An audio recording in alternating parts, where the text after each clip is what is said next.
but it's going to be read for us by Katie and Freya. The Lord is my shepherd, I have everything I need. He lets me rest in fields of green grass and leads me to quiet pools of fresh water. He gives me new strength. He guides me in the right paths as he has promised. Even if I go through the deepest darkness, I will not be afraid, Lord, for you are with me. Your shepherd's rod and staff protect me. You prepare a banquet for me where all my enemies can see me. You welcome me as an honoured guest and fill my cup to the brim. I know your goodness and love will be with me all my life, and your house will be my home as long as I live.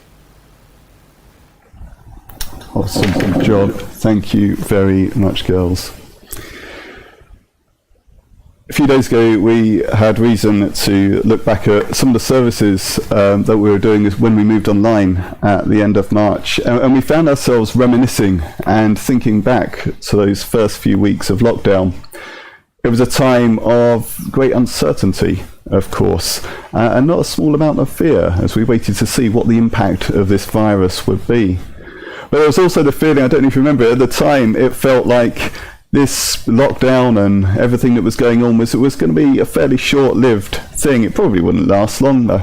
A short, sharp shock, and then we could get back to normal. The schools and shops would reopen. We'd be allowed to see people again, and life could carry on.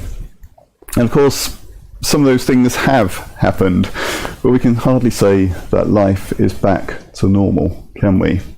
A trip to the shops, well, for me at least, it still feels pretty tense.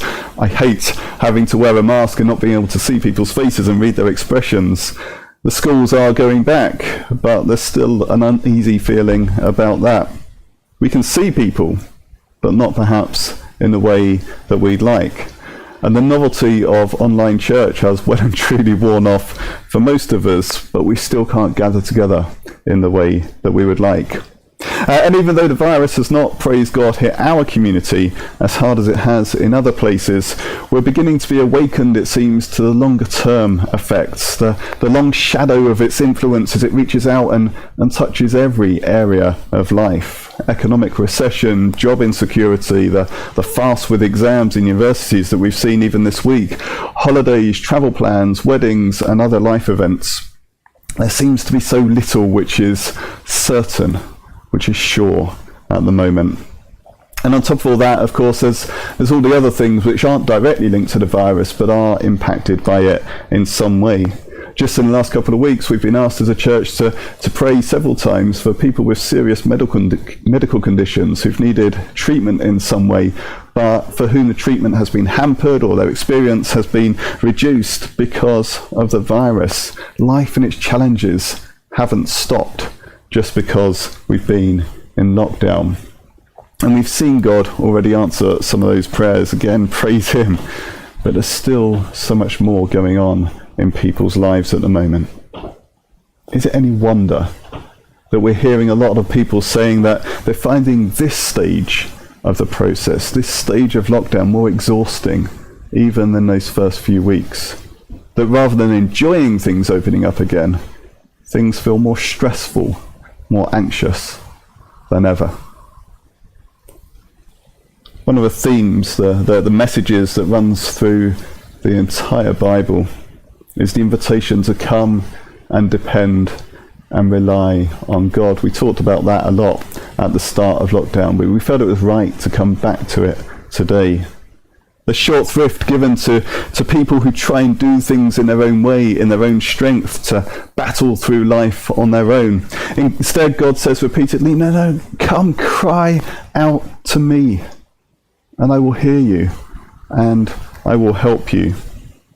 God is described in various places as being a refuge, a shelter, a foundation, a rock. He covers and protects us like a mother eagle protecting her young under her wings. At other times he lifts us up on those wings, allows us to soar and flourish. And sometimes that's because there's a particular purpose that God is wanting to achieve through his people, the vanquishing of an enemy or something he wants them to do. But at other times, like here in Psalm 23, I think, there's no purpose, there's no agenda, there's no goal. The invitation here is simply to come and find rest in him. To come and find our rest in God. The Lord is my shepherd. I lack nothing.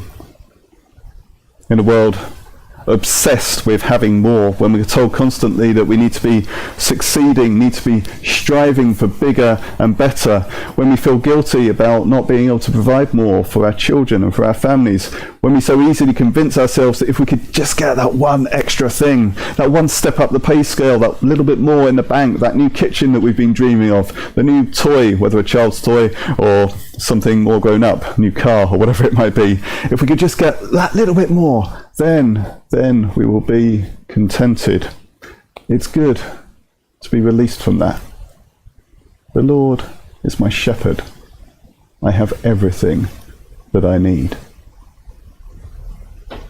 And it's that trust that he has and will provide everything we need that gives us the freedom to allow him to lead us away from the turmoil and chaos of the world and of our own fears and worries, to find green meadows and quiet waters, to find space in which we can simply stop trying, stop striving, stop seeking more, stop and pause, let go of all the things that we cling on so tightly, spend time with him and allow him to refresh and restore our souls.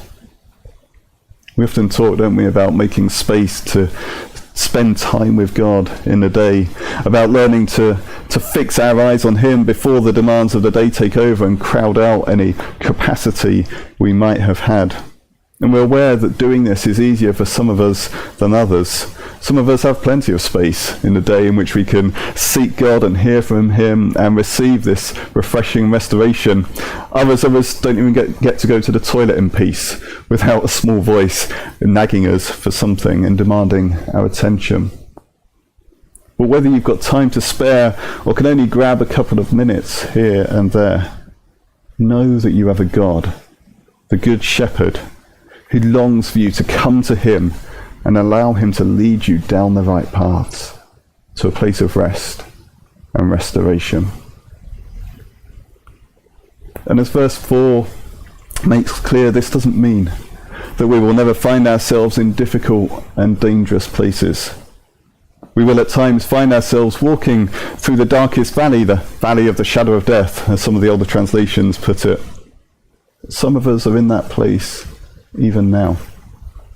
But again, we can be reassured that even in that place, in those times, we don't need to be afraid, that we can find rest in God, because the one who watches over us is protecting us, and he is more than able to deal with even the darkest of evil, with all that worries and plagues us, with everything that we're afraid of at the moment.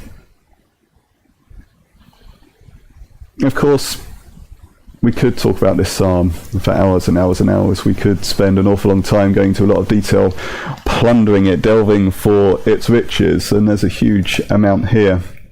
And I wondered about doing that, or at least spending a bit longer. But then it seemed right this morning to not do that, but instead, rather than spending all the time talking about how we should be praying and should be finding our rest in God, it seemed right to make some time and space here as part of our service together, to just do that, to come to a place of rest and prayer. And so we're going to sing a song in a few moments' time. And after that, we're going to spend some time in prayer. I will offer up some guiding words, and we're essentially going to pray our way through the psalm. But there'll be space for you to fill.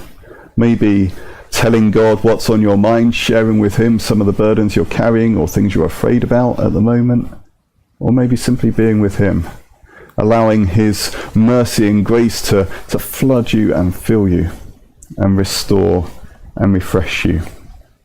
We want this to be an opportunity to stop, to pause, to step back a bit from the turmoil and chaos of the world, to breathe, to rest, to receive the promise of his blessing, the promise that our future is secure, that one day we will dwell in the house of the Lord forever, to be still with God for a while as he leads us, and as I say, to allow him to refresh and restore our souls.